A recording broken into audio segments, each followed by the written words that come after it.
Na epístola de Paulo a Lucas, doutor Lucas, capítulo 4, Lucas capítulo 4,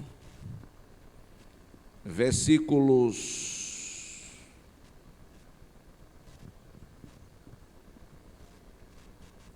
4. Mantenha só aberto.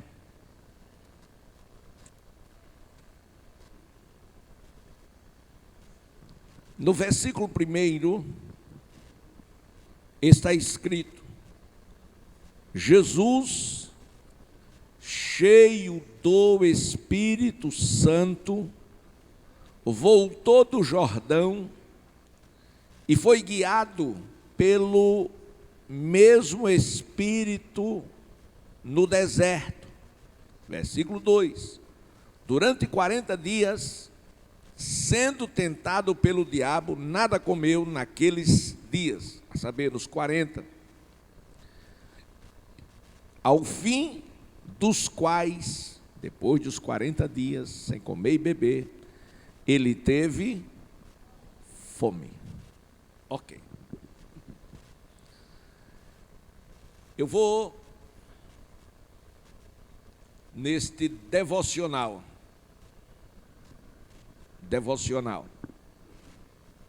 trazer para os amados irmãos o tema Vencendo as Tentações. Quando, pela primeira vez, eu ouvi falar acerca deste poder sobrenatural de Deus que vinha sobre os salvos, que eram batizados com o Espírito Santo, nasceu em mim este desejo de receber este poder, de receber este batismo com o Espírito Santo. E uma vez que aflorou no meu homem interior esta ideia deste poder em mim, eu passei a buscá-lo, quando descobri que não foi apenas para a era apostólica, não apenas para a igreja primitiva, mas para nós outros na nossa geração. E eu acreditei. E por ter acreditado, eu busquei. E quem busca, acha. Quem pede, recebe. Quem bate, abre-se. Ensino de Jesus. E tudo é possível àquele que crê.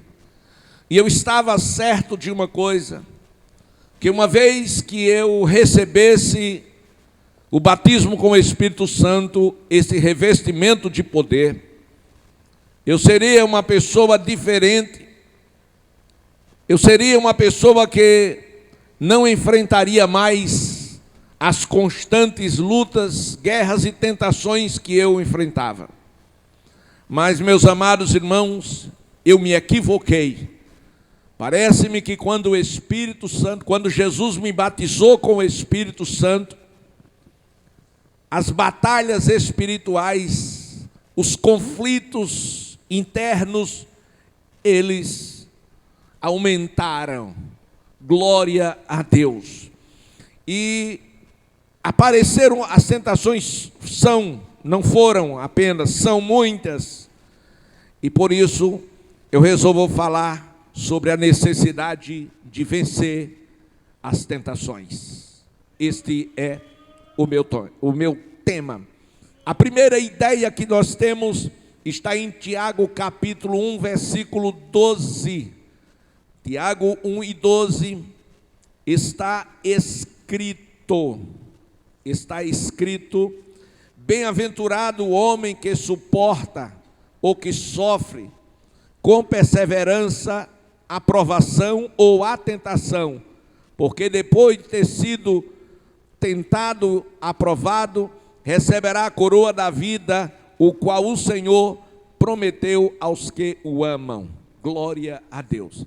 Então nós temos aí essa questão, na sua tradução, você vai perceber duas palavrinhas bem próximas, Tentação e provação.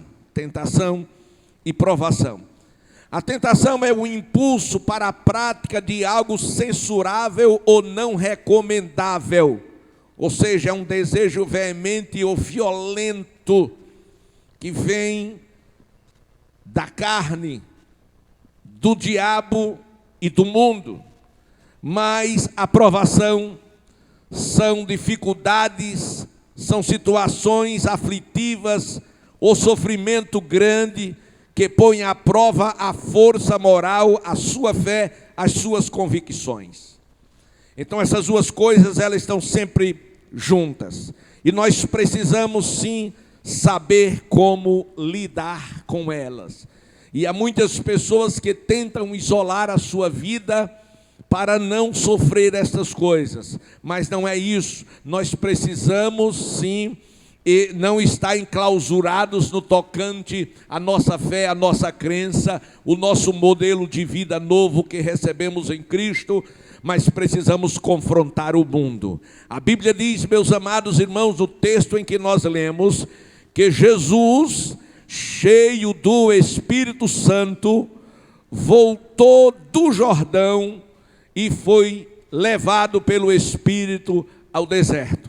No Jordão, o Senhor Jesus foi a encontrar-se com João, porque ele precisava cumprir a palavra, precisava ser batizado nas águas.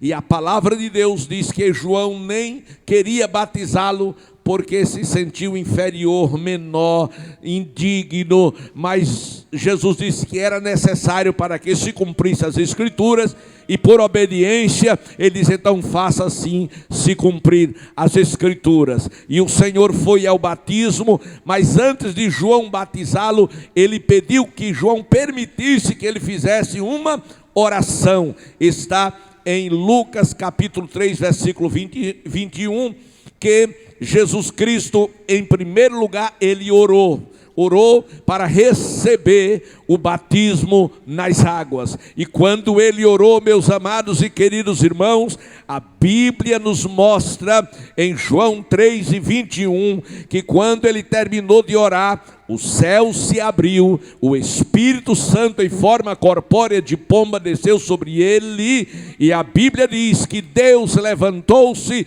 para dar um testemunho e disse, este é o meu Filho amado, em quem está toda a minha alegria e todo o meu contentamento. Por que a alegria do Pai em relação ao Filho? Pela obediência dele em fazer tudo conforme as Escrituras. Dali, amados, ele foi para o templo. No templo, amados, ele leu as Escrituras que está em Isaías, e nas Escrituras estava escrito ao seu respeito sobre o Espírito Santo que vinha sobre ele para uma grande realização, uma grande obra. E quando ele terminou de ler as Escrituras de Isaías 61, ele fechou o livro. E quando ele fechou o livro, ele fechou com a seguinte palavra do livro: hoje se cumpriu. Em outras palavras, naquele momento ele foi revestido do poder celestial, ele foi revestido com o Espírito Santo, ou seja, ele foi batizado com o Espírito Santo e com fogo. Mas Jesus não era Deus, mas era homem também, e como homem ele sentiu fome, sentiu sede, sentiu cansaço. Como homem ele só nunca pecou, mas como homem ele precisou sim ser guiado, dirigido e usado pelo Espírito Santo. Como homem ele precisava sim do batismo com o Espírito Santo e com fogo. Louvado seja o nome do Senhor Jesus Cristo. Por quê? Porque como homem ele seria odiado, caluniado, perseguido, odiado, e queriam até matá-lo, que o fizeram. Então ele precisava sim continuar cheio do Espírito Santo, e agora ele é levado para o deserto, e ele vai sabendo da grande responsabilidade. E o que ele faz? Ele não apenas ora, mas ele crucifica a carne com as suas paixões. porque ele recebeu um corpo de carne. Ele jejuma 40 dias, 40 noites. Era um propósito. Quando termina o tempo do propósito, ele tem fome.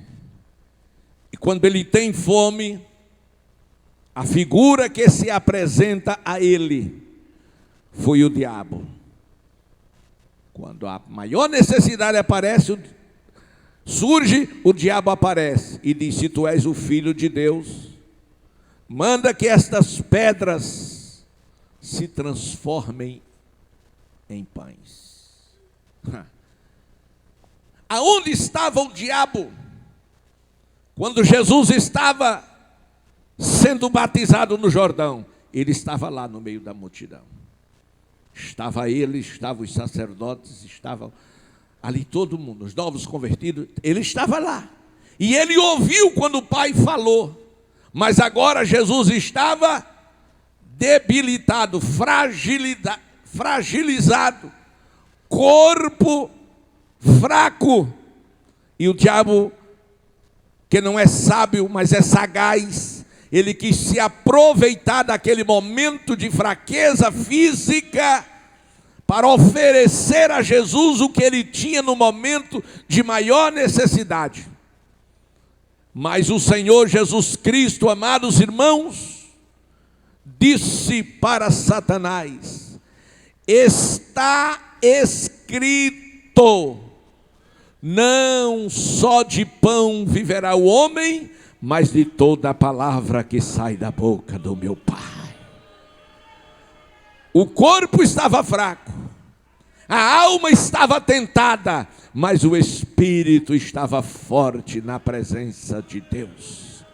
Precisamos alimentar o nosso espírito com esta palavra, porque ela alimenta o nosso espírito e nos dá a capacidade de resistir na hora da tentação. Para vencer a tentação, vou concluir. Glória a Deus. Vou concluir em 5 minutos seguramente, porque hoje não temos tempo, né, irmão? Não temos tempo e eu não quero me alongar.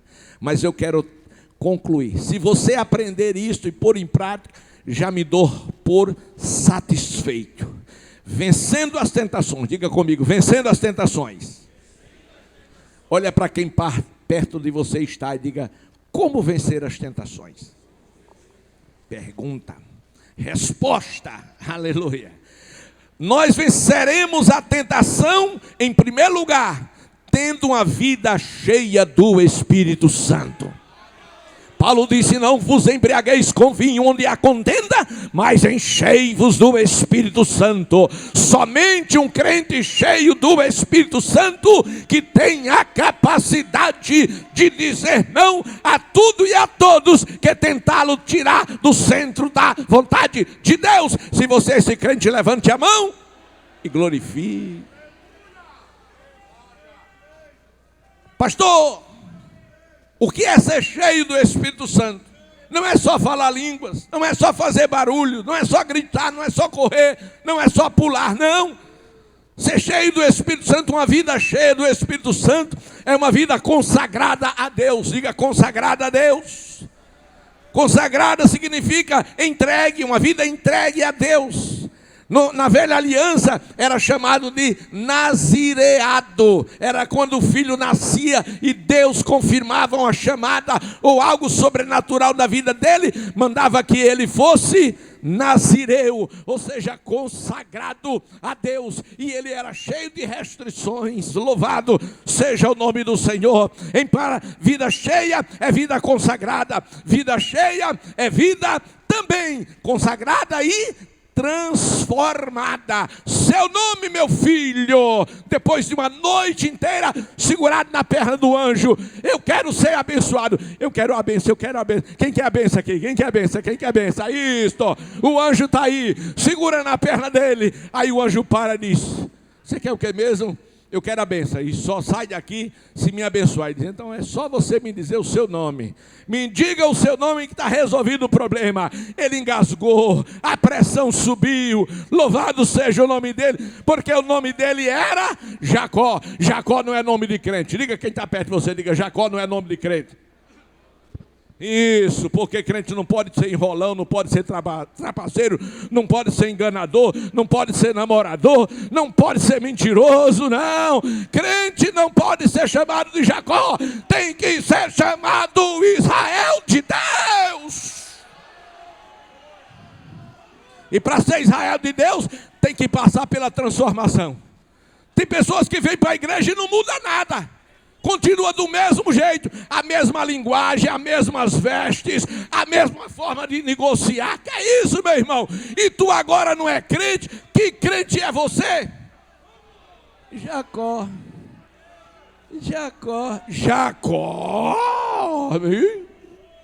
Menino, desce ao baú que Deus tem negócio contigo.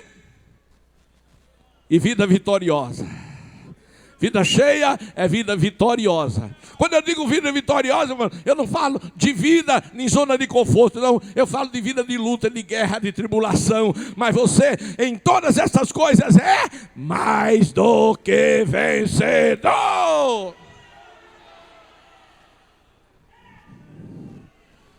Crente vitorioso não é crente galinha, é crente águia. Não é crente Guiné canta, tô fraco. Minha mãe no interior criava Guiné, que por aqui chama, né, no sul chama galinha de Angola, mas é Guiné mesmo. Guiné, ele canta, tô fraco, aí dá uma paradinha, tá tão fraco que não diz de vez, dando parada, tô fraco, aí para, depois, tô fraco. Não, a gente não canta tô fraco, a gente canta, posso todas as coisas aquele que me fortalece, posso todas as coisas aquele que me fortalece. Você vence a tentação sendo cheio do Espírito Santo. Você vence a tentação sendo dirigido pelo Espírito Santo. Ou seja, não fazendo o que você quer, o que vem na sua mente, mas fazendo o que Deus determina para que seja feito pela sua vida. E vida vencendo é sendo santo. Terminou.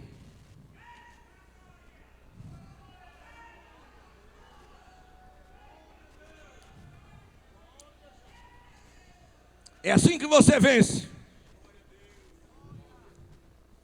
Não importa onde você esteja. O importante é que você esteja cheio. Porque um crente cheio significa a manifestação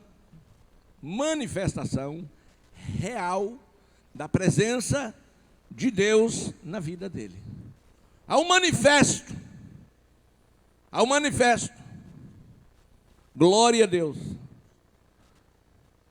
Crente cheio não é uma lâmpada. Crente cheio é uma luz. Lâmpada não clareia. Uma lâmpada na escuridão, você nem vai conseguir vê-la. Mas uma luz, você vai ver. Por quê? Porque quando acende a lâmpada, aparece a luz. E quando a luz aparece, dissipa as trevas. Quando você chega no meio dos pecadores, eles estão conversando imoralidade. Aí, lá vem a irmã. Lá vem o irmão. Porque ele sabe que você é luz do mundo. Ele sabe que você é contra a safadeza, a imoralidade, a pornografia, as bestialidades mundanas do mundo. Por quê? Porque você está cheio. Só os que estão cheios. Levante a mão. Shagabacarabahai. Quem quer mais de Deus? Quem quer mais de Deus? Quem quer mais de Deus? Aleluia. Que Deus abençoe. Amém.